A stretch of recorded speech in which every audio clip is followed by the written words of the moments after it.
Varias cosas deja el anuncio de Mark Zuckerberg disculpándose ante más de 11.000 empleados que tuvo que despedir.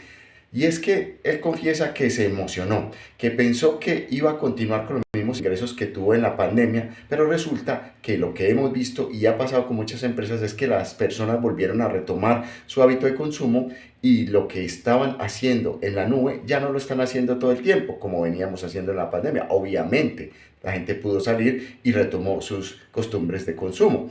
Entonces, aquí nos quedan varias enseñanzas. Primero, no nos podemos emocionar con los negocios. A Mark Zuckerberg le pasó esto. Invirtió demasiado en Meta pensando que, de hecho ustedes saben que antes se llamaba Facebook y ahora Meta, invirtió demasiado pensando que iba a poder construir un metaverso en el cual todas las personas hiciéramos lo mismo que hacemos en la vida cotidiana de manera física y lo hiciéramos de manera virtual, ¿cierto?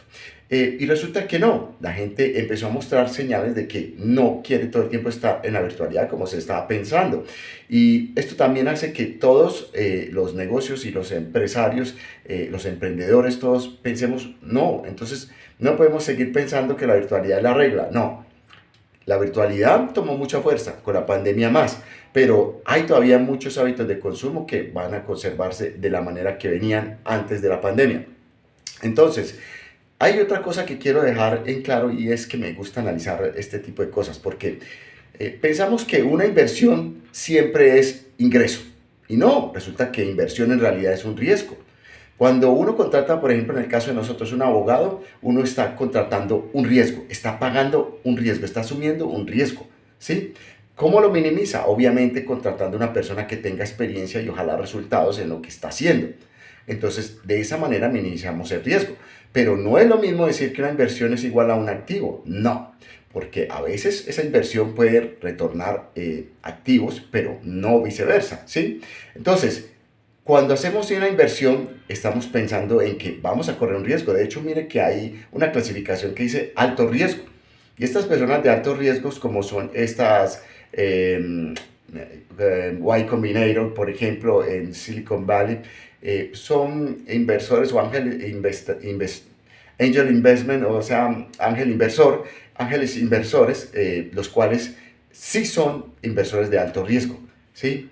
Pero vuelvo y les digo, ¿en qué se reduce esto? Primero, hay que separar las emociones. No nos podemos emocionar porque tuvimos unos ingresos muy buenos en un año y que van a continuar de esa manera. No tenemos que ser realistas, echar números y analizar bien el panorama antes de tomar decisiones tan riesgosas. Con los abogados es lo mismo, entonces. Nosotros, muchas personas vienen buscando abogados baratos y son disque cotizando. Y uno dice, pero ¿cómo vas a cotizar? O sea, ¿estás buscando resultado, perder dinero? Porque es que si estás buscando perder dinero, entonces por eso cotizas para perder menos.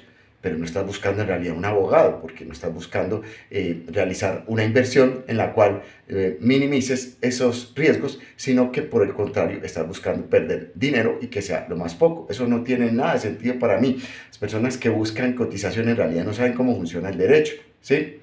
Y vuelvo y les digo, no es lo mismo invertir que conseguir un activo. Son cosas diferentes. Cuando estoy haciendo una inversión, siempre piense, estoy tomando un riesgo.